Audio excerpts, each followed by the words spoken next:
Hello everybody, my name is Chandler Page, and in today's video I'll be taking a look at LEGO Ninjago set number 2505, Garmadon's Dark Fortress. The set was released in 2011, coinciding with the release of the Ninjago theme.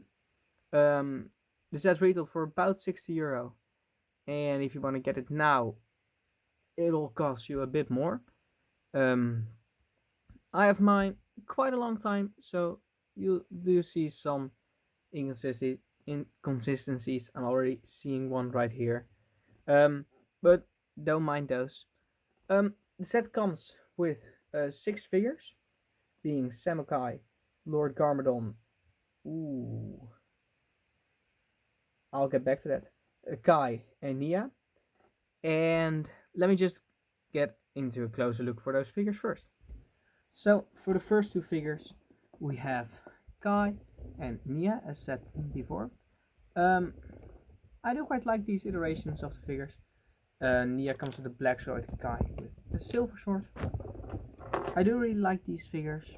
They're simple, they're classic, and they're the original. For the face print, it's the old face of Kai and the old face of Nia. And for the back, yeah, I do quite like this old way of portraying a bandana, but for the front part it's a bit better. And these old cowls where you can actually attach the sword at the back. Pretty cool figures. Let's get on to the next ones. Next up we have Kapov, of Chopov, I don't know how you say it, and we have Bonsai. Do also like the original Skulkin warriors. Some of my oh wow, good job. Some of my absolute favorite of the villains of the Ninjago wave. These both come without any armor, so simply, well, being goons, but do quite like having them.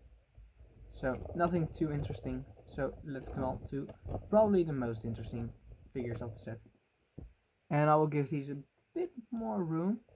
But we have Lord Garmadon on the left and Samukai on the right, and ooh, these are some classic figures. Some definitely showing how Ninjago changed over the years, but also how it stayed, and how it not stayed cool, but how it immediately gave something immensely cool. Like the old Lord Garmadon, it's a pretty simple printing thing of the mask. You can see the face a bit more. It's pretty hard to see being silver on black. Coming with a staff with the classic electrical piece as at the top, and his helmet, which is really outdated, which has pins but actually can't fit anything. Yeah, maybe it could fit like a fire piece or so. The Samukai coming with 3 of the 4 golden weapons, and having this amazing part where you can actually open his mouth, where he looks really intimidating, being much bigger than a regular figure, and being one of the first 4-armed minifigures. Maybe he is the first. No, you have Grievous, one of the first 4-armed minifigures. So underneath of this whole ordeal, if I can actually take it off, which is just 2 big pieces in the arms, or 1 big piece, the head and the arms, you have a simple printing like the other Skulkin warriors. So not too interesting underneath, but let's get into the build. So here's the set itself, and first of all, it's a really cool and menacing looking build, having all the bones protruding. At the top, by the way, there's a chair and some like bone shooters, but I'll get into that. First off, simply having the menace of the set being a huge and intimidating build, really, well, taking over a place if you have it. Pretty broad, and it's actually pretty deep as well. So, taking a look, it isn't like a thin four big build, instead of like something else in the background. But first off, let me start with some of the features. You see this ginormous spider piece. Let's say you have a minifigure which is standing at the front because it wants to attack. Oh, I've already hinted at it. You see these red pieces where you can actually, on the back, there's a bit of a button, and when I press that button, you see that the big spider comes off. So the big spider is kind of like a creature, which is also seen from the show. It can actually stand. It has a beautiful skull face, like some of the vehicles, and things that looks like they can shoot but they can't. Using these pieces, also used for Witch Doctor and for the buildable Batman a while ago. So it's a pretty cool thing. Taking a look at the castle without, or the fortress without it, still looks menacing, but now this red dot kinda takes over, although there are some more red details, especially with the Skulkin logos, so isn't too bad. At the top here, ooh, you can't even see that. I have to hold it. At the top here, there are like these turret things, which are on a swivel, and they have the old flickfire missiles, where if you better advice, it's just gonna be hard. Where you would be able to flick them out. If you have two hands, one hand can like simply hold it steady, and the other hand can shoot it away.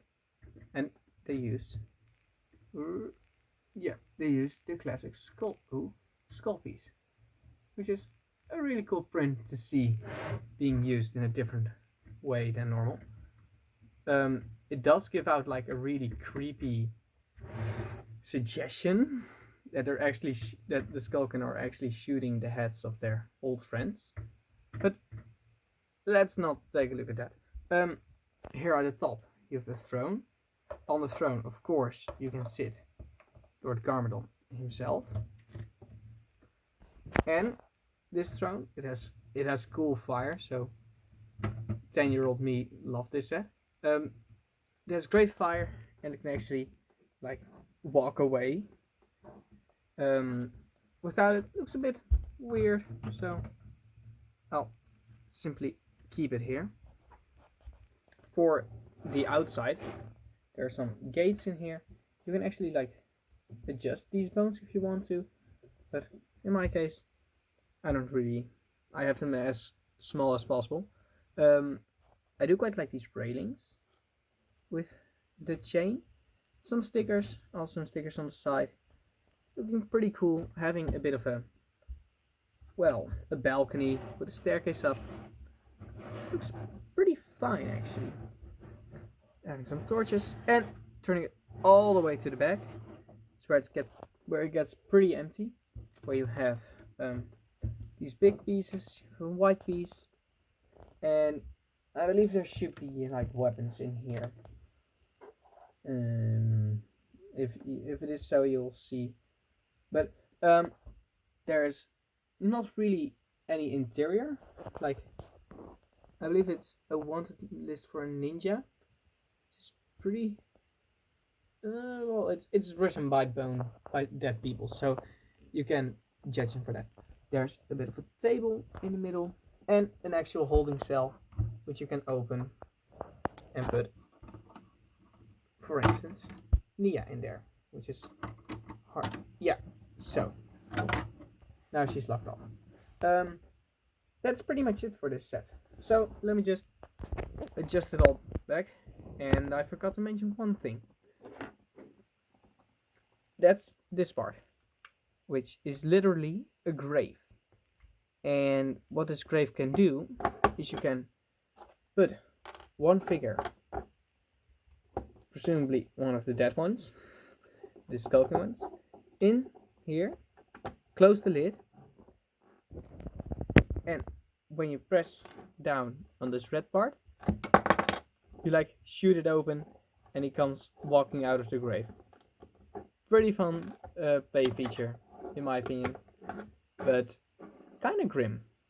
So let me set this set all back and give you my thoughts.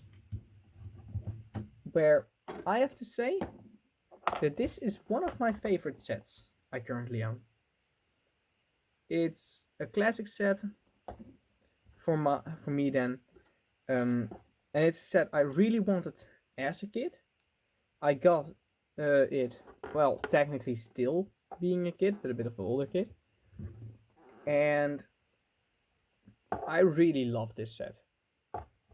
I never really played with it, but I did love having it, so I played more with the minifigures. This set, it accomplishes some parts where it's really intimidating, where coming from the view from the minifigures, which is like really low down, it's really intimidating. But it does get dwarfed by some of the more recent sets. But it's still really cool. And I have to say, if you can find it somewhere like on a yard sale or another way where people are giving it out cheap, secondhand, it's a really great deal to get. I got mine secondhand for, I believe, €40, and it's still one of the most amazing sets I own. So that's it for this video. I hope you enjoyed. Leave a comment down below on what set you would want to see next. And I hope you all have a great day. And I will see you in the next video. Goodbye.